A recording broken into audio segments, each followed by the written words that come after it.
Olá, família vascaína! O Vasco está encorpando o elenco. Acho que esse ano de 2023 será diferente dos outros.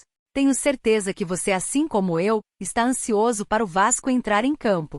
Espero que dê tudo certo, e que tenhamos o Vasco jogando da forma em que a torcida merece, brigando por títulos e dando muitas alegrias ao torcedor. Agora, vamos para as notícias do nosso gigantão da colina. Da Gama, que agora para muitos é o Vasco da grana.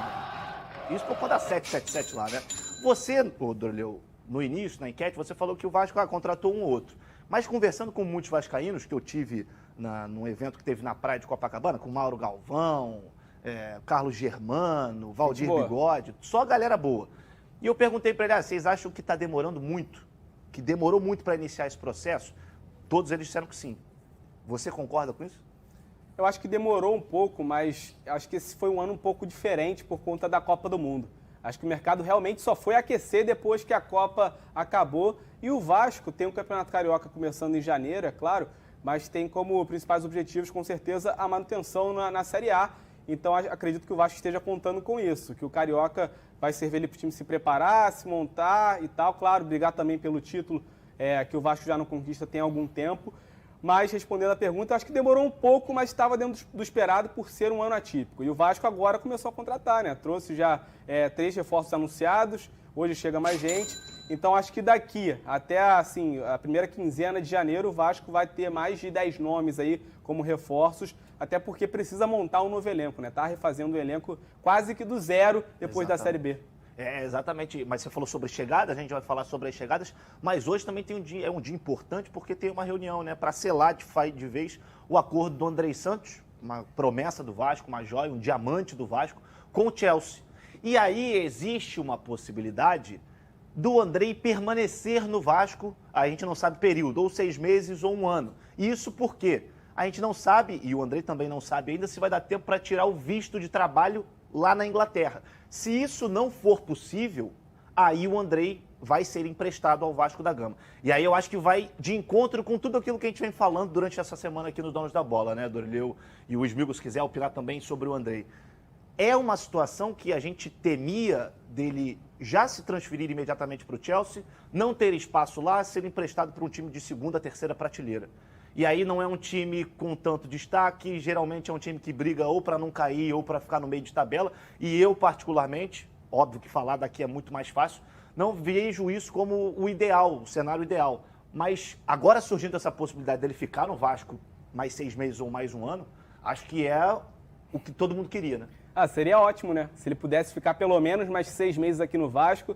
Tem essa situação do visto, como você disse, já tem gente aí falando para esconder a documentação do Andrei lá em São Januário, na barreira, para não deixar ninguém pegar os documentos do Andrei para que não consiga tirar esse visto, já que se ele não conseguir tirar o visto, ele vai ficar aqui no Vasco por mais 6 meses, pelo menos. O Andrei é peça importantíssima do Vasco, a gente até falou no começo da semana, foi o principal jogador do Vasco nessa temporada, durante a campanha da Série B. Então, assim, fica a curiosidade para saber como ele agiria, como ele performaria na Série A, né? É um jogador que ainda não jogou a Série A, mas é muito novo, mas sempre esteve em seleção brasileira e dá para ver que vai ser um jogador realmente grande, assim, para frente. Não é aquele jogador que você olha, na Série B serviu e na Série A talvez não sirva. Eu acho que não, acho que o Andrei, se ficar no Vasco, vai agregar bastante na Série A, apesar de ter uma certa adaptação ali por ser a primeira Série A dele. Exatamente. Se alguém quiser esconder aí os documentos do Andrei, já tem aqui, manda pro Smigol. Pra tirar o visto tá complicado, hein? O negócio tá o passaporte, tá errado, não é nada disso.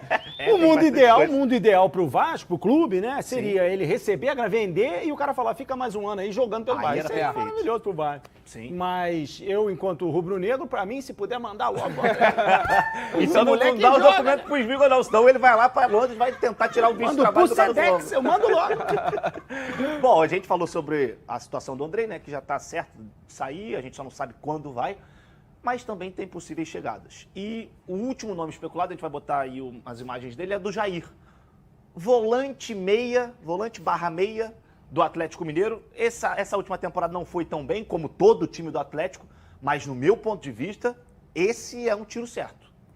Jogador confiável, né? Exato. 28 anos. 28 anos, já jogou Série A algumas vezes, já foi eleito, inclusive, o melhor volante da Série A no ano que o Atlético Mineiro foi campeão brasileiro. Então, o Jair chegaria como aquela bola de segurança do Vasco para o meio-campo e, para mim, seria uma excelente reposição ao Andrei. Eu acho até que o Jair, nesse momento, está mais pronto para uma Série A que o Andrei. Acho que o Andrei tem mais potencial, vai ser um jogador maior que o Jair em termos de carreira, até porque está indo para o futebol europeu.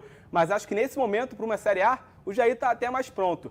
Como o Galo, nessa temporada, não foi tão bem, estava uma bagunça lá, né? Trocou de treinador, então é até um pouco injusto julgar o Jair por essa última temporada. Mas se a gente pegar aí as temporadas anteriores do Jair, foram ótimas. Acho que seria um excelente reforço para o meio-campo do Vasco. Eu acho que chegaria também já para vestir camisa. Sim. Já chegaria para jogar. E outra coisa importante, Maurício Barbieri é o treinador e Figueiredo está treinando como volante. Então pode ser mais uma peça nesse meio-campo do Vasco para a temporada de 2023. Agora a gente vai botar para vocês uma fala do presidente do Talleres, lá da Argentina, que é o clube que detém os direitos do Valois, o atacante que também é especulado no Vasco da Gama. E o Andrés Fassi disse o seguinte: não valorizaram Valois. O Vasco não aproveitou o seu tempo.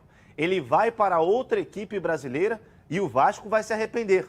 Não há jogadores como Valois. E aí, só contextualizando, o Talleres fez um pedido de 8 milhões ao Vasco, o Vasco ofereceu apenas 5. De dólares. De dólares, exatamente. E o Talleres queria vender 70% do passe do Valois, dos direitos do Valois. O Vasco não chegou a esse número. Por isso, essa declaração do Andrés Fassi, o presidente do Talleres. Agora, a grande pergunta é, essa frase aqui, ele vai para outra equipe brasileira. Que equipe é essa? É uma que valorizou o Valores. Outra aqui, ó. É o valor do Valor e Valores. Eu achei até que era um trocadilho ali, não valorizaram o Valores.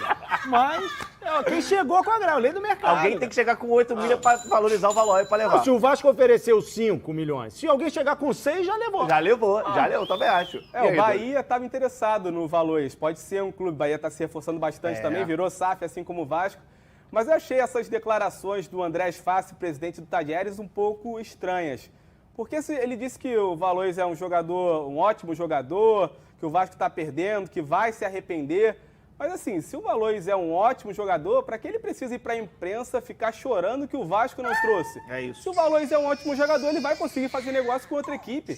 Não precisa ficar falando mal do Vasco, criticando o Vasco, reclamando da postura do Vasco. Isso é um negócio. O Vasco fez uma proposta que entendeu ser justa. O Talleres achou que essa proposta não atende ao que o Valois vale, né?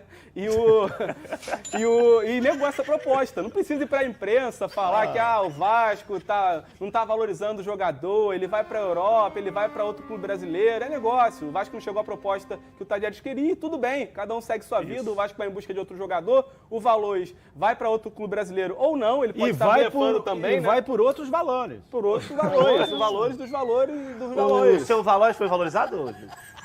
Cara, eu tô realmente tenho que agradecer. Esse ano fui valorizar. Flá TV, obrigado. Amém. Renovei mais um ano. Aí, boa. Não, mas estamos bem valorizados, graças a Deus. Graças a Deus. Deus. Todo mundo bem. Saúde. Né? Amém. Bota na tela aí as negociações do Vasco nessa temporada, para a temporada de 2023, na verdade. Em andamento, o Lucas Piton, que também é outro que é esperado hoje aqui no Rio de Janeiro. O Jair, que ainda está nessa questão de sondagem, o Vasco ainda não fez uma proposta. O Zanocelo do Santos. O Ivan do Zenit, também uma situação mais adiantada. Orediano é outro que chega hoje. Capasso, zagueiro do Atlético Tucumã. Aí o Valois, a polêmica Valois. E o Patrick do Atlético Paranaense. São as negociações em andamento do Vasco. Acho que dentre todas essas aí, 1, 2, 3 já praticamente certos, né? Que é o Ivan, o Orediano e o Piton. O Piton e o Orediano principalmente, né? Sim, eles dois chegam, inclusive, hoje ao Rio de Janeiro para assinar, fazer exames, fechar contrato com o Vasco. O Ivan, parece que o Vasco até se entendeu com o Corinthians, que é o clube que detém o passe do jogador, mas falta chegar a um acordo com o próprio jogador. Então, é uma situação, assim, caminha para um acerto, mas ainda não está tão encaminhada quanto. Com o Orediano, né? Durante o período, tem até para ir para Buenos Aires, negociar e tal. E aí o Capasso e o Valois hoje são situações um pouco mais complicadas, né? Parecia que ia dar negócio, mas acabou complicando ali, se arrastando. O Jair, como a gente já disse, seria um ótimo reforço. O Zanocelo também seria um bom nome aí para o meio campo. E o Luan Patrick surgiu como uma boa oportunidade de mercado para o Vasco, ele que pertence ao Atlético Paranaense, estava emprestado ao América Mineiro, o Vasco fez proposta, mas tem concorrência de outros clubes também, é um jogador novo, frequentou seleção de base, e também a gente vê nomes que talvez até estejam competindo entre si aí, né? Por exemplo, o Luan Patrick e o Capasso, talvez não viessem os dois. O Jair e o Zanocelo, não sei se viriam os dois também. O próprio Orejano com o Valois, a proposta que o Vasco fez para o Valois foi antes de se acertar com o Orejano. Então, talvez por isso o Vasco não tenha subido os valores para contar com o Valois. Então, assim, esses são todos os nomes, mas acho que, assim, metade desses aí, acho que chegam para o Vasco, sim, já dá uma boa encorpada. Sem contar outros nomes que vão surgir ao longo do final do ano e ao longo também de 2023.